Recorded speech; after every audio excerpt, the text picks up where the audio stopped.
right, you're welcome back. And so now to the political crisis in Rivers State. 27 lawmakers out of 32 defected. 7 commissioners have resigned, refusing to work with, the governor and citing personal issues. What do you think is going on in Rivers? Because this case now seems to have just died down for some time, and now we are seeing a resurgence. Did you see this, all of this coming from the beginning, after the apologies by Governor Fubara to Wike and everything, and the seeming understanding that they had after that? Did you see all of this coming? Saying that, let me quote one of these human rights lawyers. Can't remember his name now, but he said we have ruiners in Nigeria, not leaders. Ruiners? Yes. Ruiners in Nigeria, not leaders. And I accept and I agree with him. What you see there is shenanigans, political shenanigans, and I accept. I would say it 100 times again. Why would you want to interfere in governance of the state after you live in it? Everything that is happening in Rivers State has the hand of Esau and Jacob in it. So we don't need to be told. What do you mean by the hand of Esau and Jacob? Yes. Those that are playing politics from outside, from Abuja, we are seeing their reaction through their stooge there. Then the ones that is disagreeing with him, we are seeing those that are waiting to be with him. If you recall, I did put it in part of your explanation that 3 or 2 of them who left with them, 27, I think 2 is back. There was a reported story that 2 came back to PDP back. I'll quickly check that out. Please check it out. 2 came back. 2 of them came back. Then you should expect that resignation of such would come. You see, majorly what happened to a godfather and then godson of a politician or governor, it is usually money. Maybe the person that is calling himself a godfather is asking for too much, and the person that is there sees his integrity to be at stake, and that he feels that what you are proposing or asking for cannot be tenable, because the EFCC would come visiting him after he leaves the tenure. Preventing that is to uphold your integrity as against one landlord. Are you alleging some financial? This is from reporting experience. I have told you this is what is obtainable. Why do you see that people still want to hold their hand in governance after leaving the government? They want to still, have their tail, so that they can be wagging it in the way they want. But that is how government has been run. There are people, let's say, what do they call them? Chief makers, king makers. Exactly. Is that what is obtainable? Is that what is obtainable all over the world? It is not. It's only in Nigeria you see these political shenanigans plays out. Only in Nigeria. It happens everywhere. It happens in Akwa Ibom State. Akwa Ibom State, where the Senate president and the former governor had issues. Why do you think they have issues? 2 things, according to my friend, that causes a problem between a friend or allies. It's money and interest. Money and interest. So the 2 is what everybody knows would have had, would have caused topsy-turvy between both parties. One of them. So why should it be so? What is the challenges in the constitution? Now, that is it. Now, the internal democracy in the party nomination process is a problem. All these things is a problem that they are refusing to amend the laws in the National Assembly.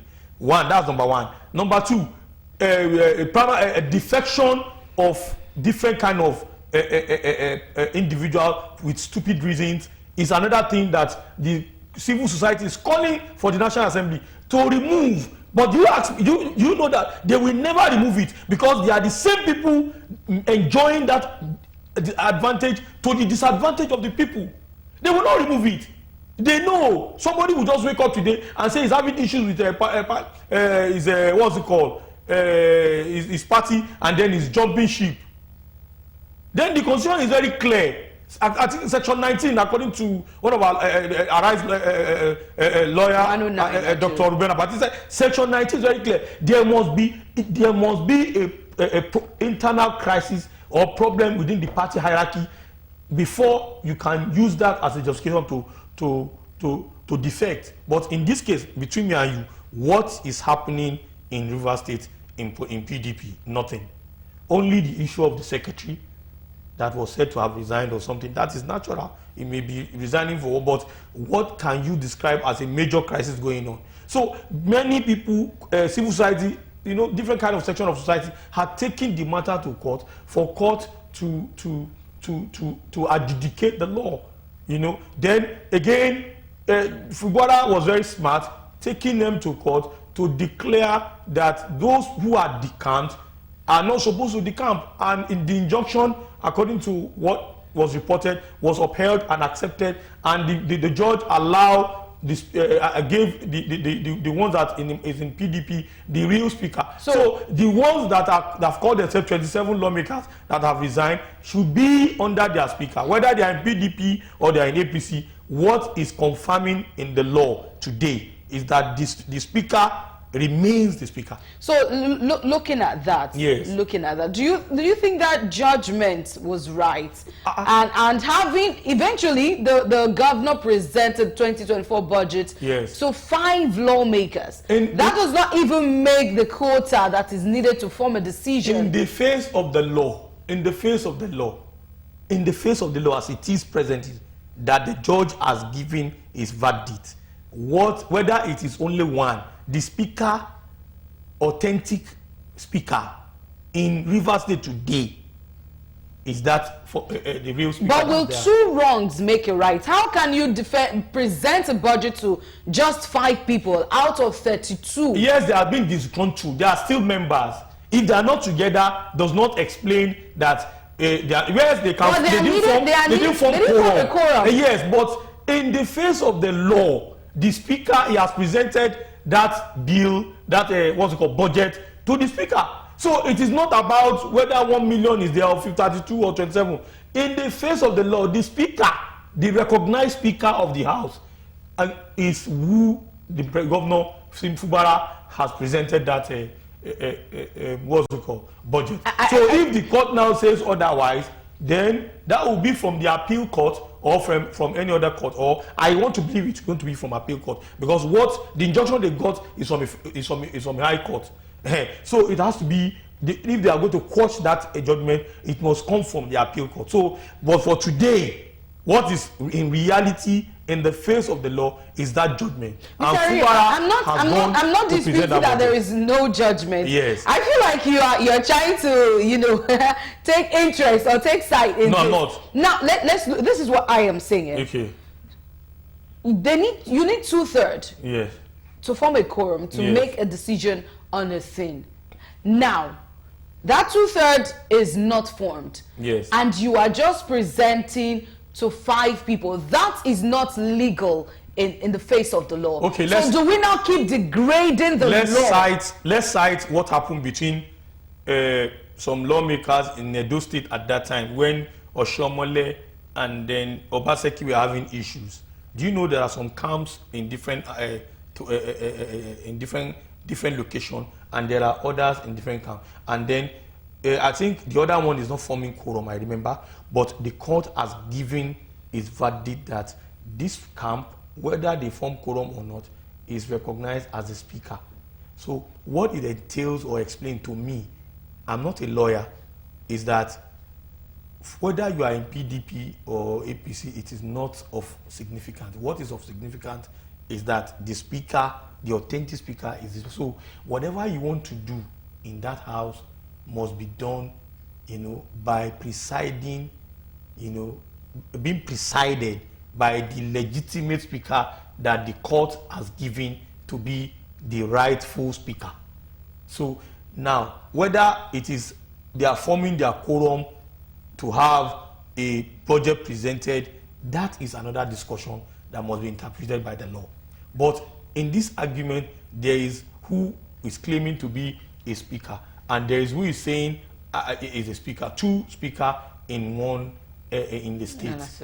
So, but the one is having 27 lawmakers who has defected. The other one is saying is not having anybody other than 5 members. But maybe the judge, in his understanding, is convinced that the process of removing the former speaker did not follow due process.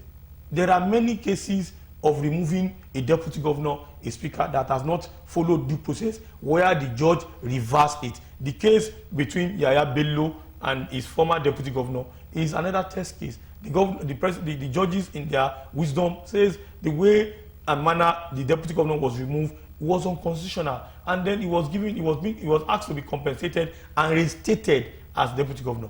The case between many of them that we see that judges, in their wisdom, have reversed it. Let's do this. The speaker of Edo State, the 2 of them had issues. One is loyal to Oshiomole, the other is loyal to Obaseki. Eventually, they came in the same thing that happened.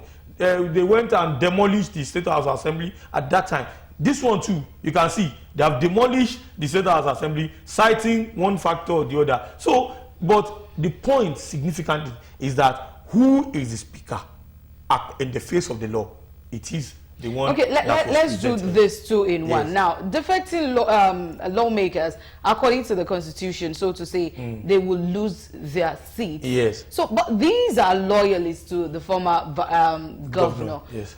Don't you think this is a jeopardy to their career? And secondly, so moving forward, Governor Fubara, what can be done in this case? Because now the president has intervened at first, and we also saw the president intervene in Ondo State. So are we now going to turn President Tinubu to an interventor, if there is an interventionist? Yes. To always come into the middle to make things up. So what's the solution? And then the lawmakers who defected. Thank you very much. There can never be a solution if that our laws still remains in the same way it is. That is providing that lacuna for them to jump ship at any time. Once we have a law that says once a political party sponsors you to any election, you defect, you lose your seat, you will see that there will be stability. Just last week, the lawmakers themselves, the National Assembly, threw it out. Yes. They wanted to amend that. They will not, because it's favoring them. That's why we are in a problem in this country, you don't know. Because any law, okay, there was a time they said they want to make a law to allow for, to stop any political office holder, going out of the country to seek for medical tourism abroad. They threw it out. But who is going to gain from that? It is the Nigerian people and me. So until that is in place, if that will not, it can never take any prominent in the National Assembly. It can never. So we know it. There are many lacunas. Some of these politicians, they know, and they are gaining from it, and they will never turn against it. So there is no way things of that nature can be changed or turned or be enacted in the National Assembly, because it is suiting their interests. Many of them there, before 2027, you will see them jumping ship, claiming that their party is having issues. And we still have issues with the judiciary too. The judiciary in Nigeria is having a lot of challenges that need reform. You can imagine having cases of 20 years in Supreme Court. Not solved yet. Not solved yet. So all those things are challenges. You can imagine, having issues with a deficiency of judges at the Supreme Court level. We'll have to end it there now. So the electoral, the laws, constitution has to be amended, as you mentioned, and then judiciary to take in its full course. All right. We hope this will come to play, hopefully, in Nigeria, for everything to be stable. All right. Thank you so much, Nigerians, for joining us today. Thank you, Mr. Olusegun, for being here. Thank you. See you on Saturday next week on Editors Forum. I remain Layo Shobo for Lauren Show.